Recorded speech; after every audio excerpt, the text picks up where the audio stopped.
अस्सलामुअलैकुम दोस्तों, आज मैं आपको बिटकी चना की फसल दिखा रहा हूं जो मेरे खेत पर लगाई हुई है, जो आज लगभग 1 महीना और 3 या 4 दिन की हो चुकी है।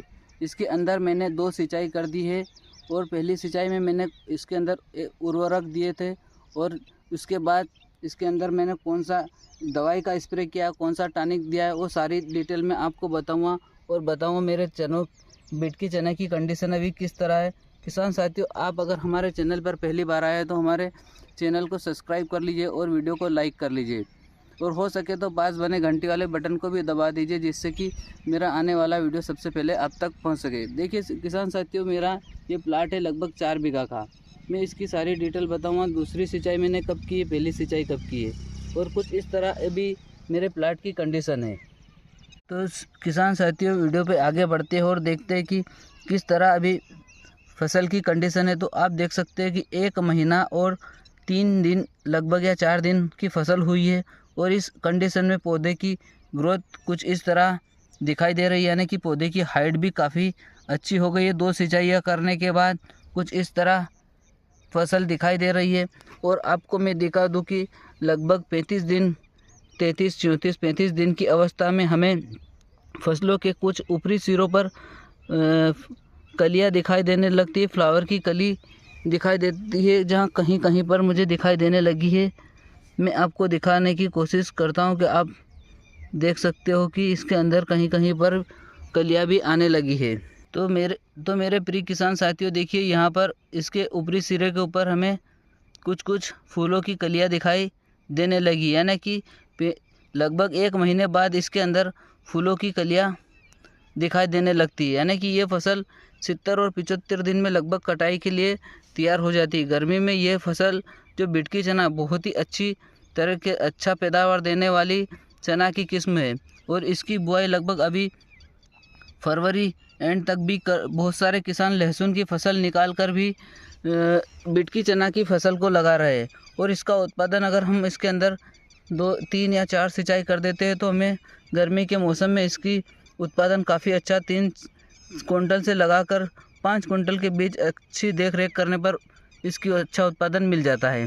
तो साथियों, देखिए कि मेरी फसल की बुआई मैंने जब की है लगभग 10 इंची पर इसकी कतार से कतार की दूरी रखी है और कुछ इस तरह मैंने इसकी सरी इस साइड पे बनाई, यानी कि इसकी सीडील की बुआई हमने इस दिशा में की है और जो पानी पिलाने के लिए सरिया बनाई है वो इस तरह बनाई है, ताकि पालियों के ऊपर भी सारे बीज उग सके और पूरा खेत हमारा मतलब चने से दिखाई दे, यानी पाली के नीचे कोई दबा हुआ बीज नहीं रह पाएगा और ये पूरा खेत हमारा एक जैसा पूरे में फसल उगी हुई दिखाई देगी। किसान साथियों, मैंने इसके अंदर गर्मी के दूसरी फसल के रूप में चने की फसल को लगाया है, तो मैंने इसके अंदर बीज दर लगभग 40 किलो प्रति बीघा के हिसाब से डाली है, यानी कि गर्मी में थोड़ा बीज ज़्यादा डालते हैं तो अच्छा रहता है। यानी कि ऐसे तो इसका बीज हमें 25 किलो ही पर्याप्त रहता है, लेकिन इसके अंदर काफ़ी पौधे जो उगता रोग आता है, सूख जाते हैं, उगने के बाद सूखने की शिकायत आती है, इसलिए इसका बीज हमने ज़्यादा डाला। लेकिन इसको हमने जो ट्राइकोडर्मा जीवाणु आता है उसके द्वारा उपचार किया, जिससे कि हमारे ट्राइकोडर्मा का रिजल्ट इतना अच्छा मिला कि पौधे पूरे खेत के अंदर आप कहीं पर भी देखो, मैं जूम करके दिखाता हूँ, कहीं पर भी हमें कोई पौधा सूखने की जो बीमारी आती है कहीं पर भी दिखाई नहीं दे रही है। पहली बार हमने इसके अंदर ट्राइकोडर्मा से इसको उपचार करके इस फसल को लगाया और फसल पूरी तरह बहुत ही अच्छी कंडीशन में है। और ये लगभग इसके अंदर मैंने 2 सिंचाई कर दी। पहली सिंचाई जबकि इसके अंदर मैंने इसके अंदर 25 किलो यूरिया और 25 किलो DAP का मिश्रण करके छिड़काव करके पहली सिंचाई की थी। पहली सिंचाई मैंने जब फसल हमारी 20 दिन की हो गई थी उस अवस्था में की थी।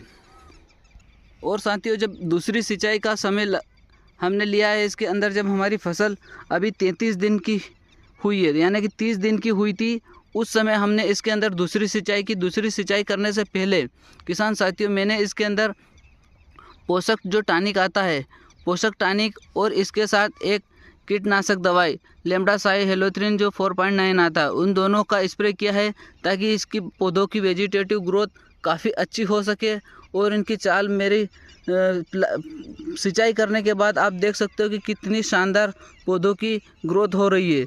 और ये दूसरी सिंचाई मैंने इस कंडीशन में की, यहाँ पर कुछ जगह सिंचाई करने से बच गई है। देखो कुछ इस तरह ज़मीन में बहुत ही ज़्यादा अच्छा बतर आ गया था, यानी कि कुछ इस तरह इस कंडीशन में बहुत ही ज़्यादा ज़मीन सूख चुकी थी, ताकि पौध गलन की जो समस्या आती है वो ना आ सके। यानी कि जब ज़मीन में काफ़ी अच्छा बराब आ जाए उस समय हमें चने की फसल में सिंचाई करनी, ताकि बहुत सारे किसान जल्दी सिंचाई कर देते हैं, जिससे कि उनके पौधे में जड़ गलन की बीमारी लग जाती है। तो किसान साथियों देखो, मैंने दोनों ही स्थिति दिखाई दे रही। इस कंडीशन में मैंने सिंचाई की, उसके बाद आप पौधों की ग्रोथ देख सकते हो।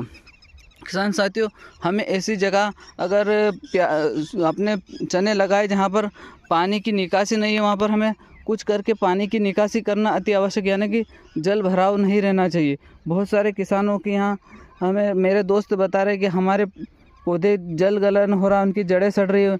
उनका कारण ही यही रहता है कि उनके ऐसे खेतों में हमने फसल लगाई है जहाँ पर पानी का थोड़ा भराव रहता है। यानी कि सरियों को हमें क्या करना है कि जहाँ पर पानी भराव होता है, सरी को आखिरी किनारे से फोड़ के पानी की निकासी कर देनी है, ताकि हमारे पौधे के अंदर जड़ गलन की समस्या नहीं आए।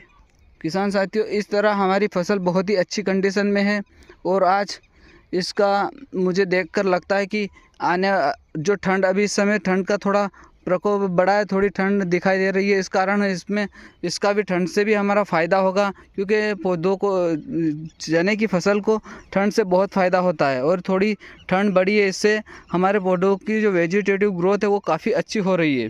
किसान साथियों, ये वीडियो आपको कैसा लगा आप हमें कमेंट करके ज़रूर बताएं, और आप कहाँ से देख रहे हैं वीडियो ये भी बताएं। और आपकी कुछ व्यक्तिगत राय हो चने की फसल के बारे में, और आपके कुछ सुझाव हो तो हमें कमेंट ज़रूर कीजिए। किसान साथियों, आपने हमारे वीडियो को अंत तक देखा, इसके लिए आपका बहुत बहुत धन्यवाद।